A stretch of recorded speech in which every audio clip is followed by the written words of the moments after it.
Vous ne vous êtes jamais demandé ce qui se passait à l'intérieur de votre peau quand vous vous faites tatouer? Moi, je me suis beaucoup posé la question avant mon premier tatouage. Et là, récemment, j'ai eu 3 heures de tatouage pour beaucoup y penser. Alors aujourd'hui, dans cette nouvelle vidéo, je vous explique ce qui se passe dans votre peau quand on a un tatouage. Promis, ça fait pas mal.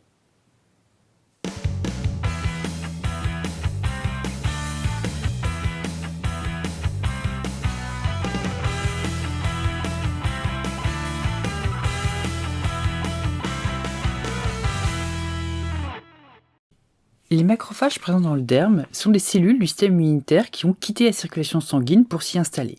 Ces cellules peuvent phagocyter les débris cellulaires, les cellules en train de mourir et aussi des organismes étrangers. En clair, ces cellules maintiennent notre peau en bon état. Et donc, vous vous en doutez, les macrophages vont jouer un rôle dans la fixation du pigment du tatouage.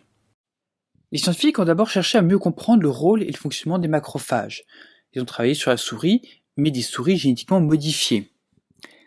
La lignée de souris utilisée possédait des macrophages modifiés pour permettre de les supprimer avec un produit, la toxine diphtérique, le tout sans tuer la souris.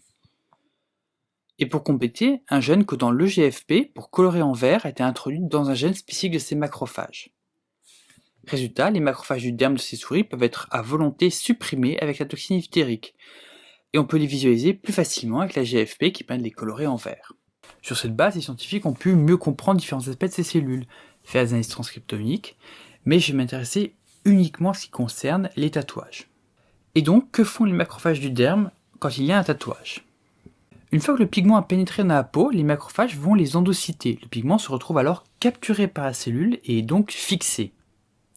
Si on tue les cellules avec la toxine diphtérique, le pigment est libéré, sans que l'apparence extérieure du tatouage ne soit changée. Dans le cadre de leurs expériences, les scientifiques ont même greffé la queue tatouée d'une souris sur une autre souris. Et ils ont montré que les cellules de la souris greffée remplaçaient des précédentes cellules qui contenaient le pigment tatoué. Les pigments au tatouage sont capturés par les macrophages et sont sans cesse remplacés par d'autres macrophages. Un véritable tapis roulant de cellules phagocytant sans cesse les pigments et assurant leur immobilité. Et quand on se fait retirer un tatouage, qu'est-ce qui se passe? Le laser utilisé provoque la mort de macrophages qui contient le pigment et la fragmentation du pigment. Ceux-ci, plus petits et plus mobiles, peuvent migrer et ensuite être évacués par la lymphe qui circule. Mais une partie des pigments reste au même endroit et sont recapturés. C'est pour ça qu'il faut plusieurs séances de laser pour effacer un tatouage. Maintenant on comprend mieux pourquoi et peut-être qu'on pourra améliorer le processus. À un degré d'intensité moindre, c'est aussi ce qui se passe avec la lumière naturelle et qui fait vieillir le tatouage en fragmentant le pigment. Si le sujet du tatouage vous intéresse, je vous mets des liens dans la description en bas. Alors, d'abord il y a la vidéo de Julien Méniel qui vous montre ce que ça fait de se faire détatouer au laser. Voilà, j'en dis pas plus. Et il y a aussi la vidéo de Youfi qui parle tatouage, thé et surtout réappropriation du corps et empowerment via le tatouage. Et je vous promets que c'est très intéressant. Donc le lien est dans la description. Voilà.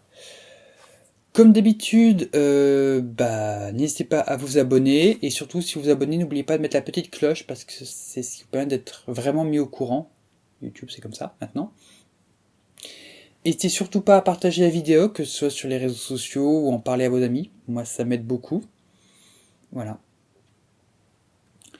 Comme c'est la première vidéo que je publie depuis que je suis rentré au Café des Sciences, je tiens vraiment à remercier tous les gens du Café des Sciences. Merci beaucoup à vous.